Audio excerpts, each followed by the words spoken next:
Yeah. Madam Mayor, as you know, my colleagues and I have been working on a solution for Honeypot Lane for some years. It has been an incredibly frustrating process at times for members and officers, but not more so than for our residents. It has been extremely frustrating for me personally, as I've had to wait to follow due process and to follow the plan to base my amendment on evidence. I would like to take this opportunity to thank Brentwood West, the residents of Brentwood West, for their patience. Proposed development of this site would not just affect the hundreds of residents that petitioned against it, but also hundreds of residents that use Honeypot Lane and the A1023 daily. I have a raft of planning reasons why developing the site R02 would be inappropriate. However, I have stated the simple fact that insufficient upgrades to the road network would make development in Honeypot Lane unsustainable for two very good reasons. One, it is evidence-based. There's a good chance to stand the test of scrutiny from the inspectorate. And two, I do not wish to forewarn developers and their agents that are here tonight or watching on the webcast of the arguments I have that we could use to fend off future attempts of inappropriate development. We need to arm a war chest of planning reasons to fight such attempts, and I ask members tonight to be reticent when speaking to this amendment and to keep our cards close to our chests. I will mention the already oversubscribed primary school St Peter's that for some years has been unable to take children from its catchment area and has been turned down from Essex County Council for Growth because of its greenbelt status.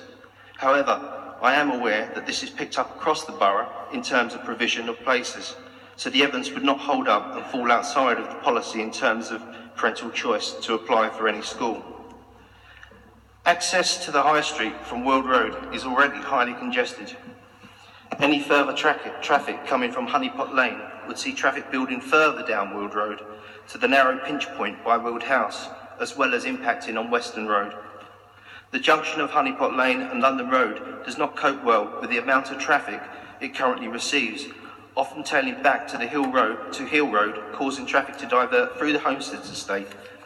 Being a private estate, residents pay for the maintenance and upkeep of their roads. It is no surprise that if development on Honeypot Lane was to take place, they would close off the access at Hill Road, making access to London Road even more problematic.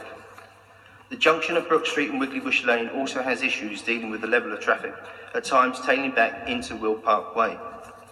These roads are not just used by parents on daily school runs, but by commuters from all over the borough, converging onto the A1023 to access the M25 and A12. How much more traffic can the A1023 take?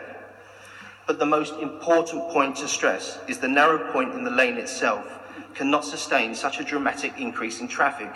It would become intolerable and downright dangerous, as vehicular access via Honeypot Lane only means is exiting from the site R02. I have asked if development would bring upgrades to the junction of London Road. Could traffic calming measures be put in place? I've even asked if a pathway could be built from Honeypot Lane to South Weald for the safety and convenience of pedestrians. I have learned that these would not be delivered with a development of 200 properties. Interestingly, the development principle E stated on page 290 allows for safe and direct walking and cycling routes to the nearest school.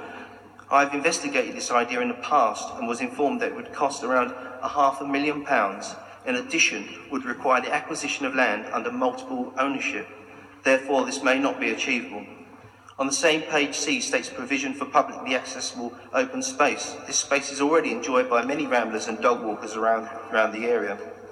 I've already stated that the local school cannot expand, yet infrastructure requirement F states a financial contribution to the existing primary school provision.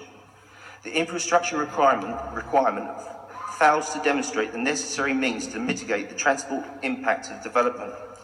Madam Mayor, we are not saying there are no options for this site in the future.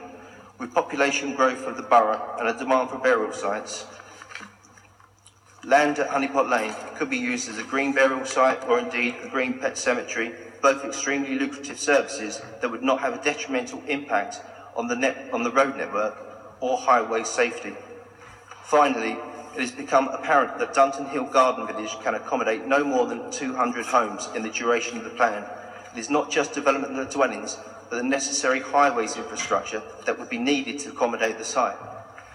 So I ask members not only to consider residents of Brentwood West, but also the residents, including those they represent, that use the A23 when leaving or entering the borough, and the safety of those that live in Honeypot Lane and those... Councillor Russell, could you... Thank you.